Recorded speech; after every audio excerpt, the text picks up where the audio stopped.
Nice to meet you.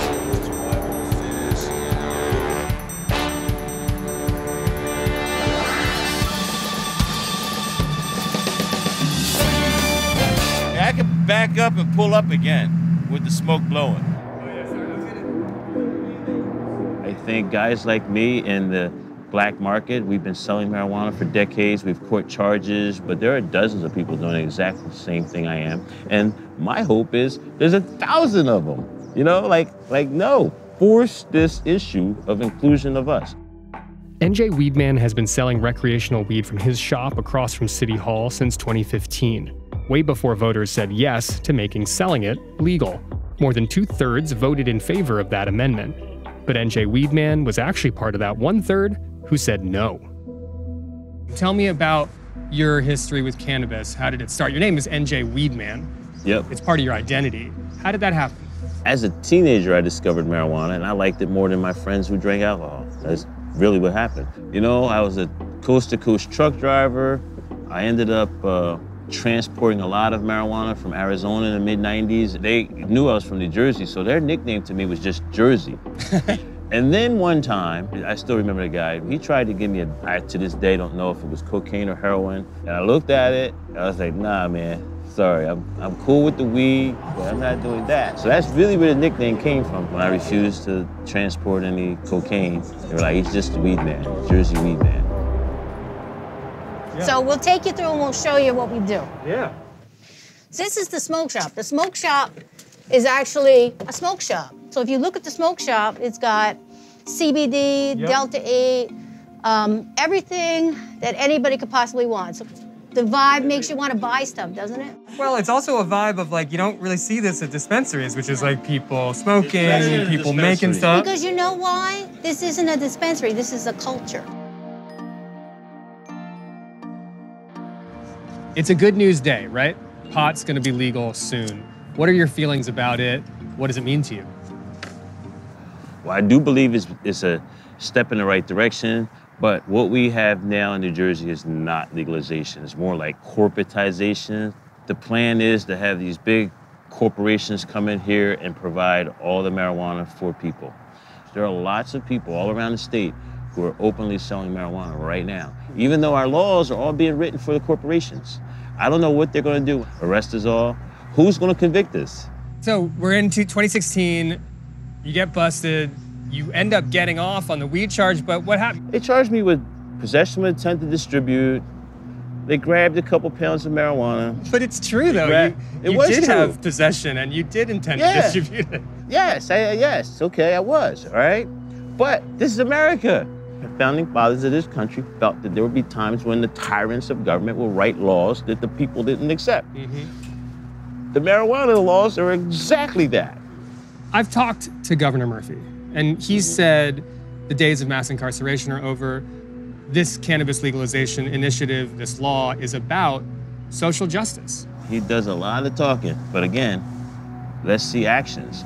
Actions would mean guys like me, guys who went to prison trying to become millionaires don't have to be millionaires to sell weed now. I got a jail cell, and now they're allowed to sell. No, I got a jail cell. So what are your, and I want to hear it very specifically, list of demands from the Cannabis Commission in New Jersey to make it something you would want to participate in? Home grow for everyone. I should be allowed to get a license to grow marijuana myself. Mm-hmm.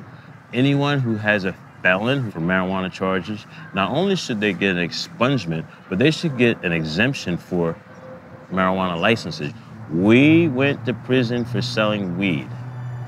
Now, we'd like to be allowed to sell weed.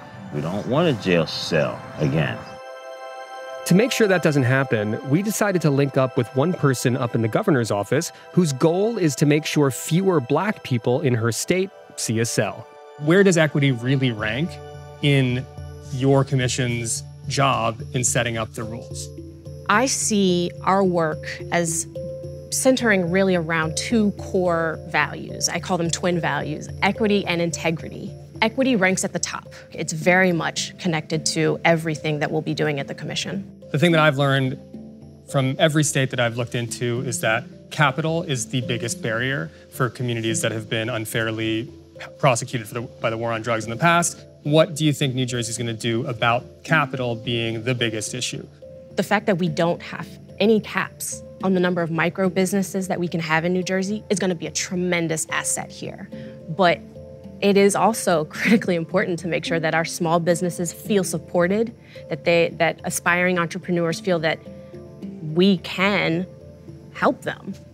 So what is it that you think offers the public, specifically people who have been in the cannabis industry prior to legalization, to be confident that there's going to be a space for them and be confident that they won't be punished in a way that doesn't fit the crime? If you've got the expertise to grow cannabis, show it to us, and you can be a part of this.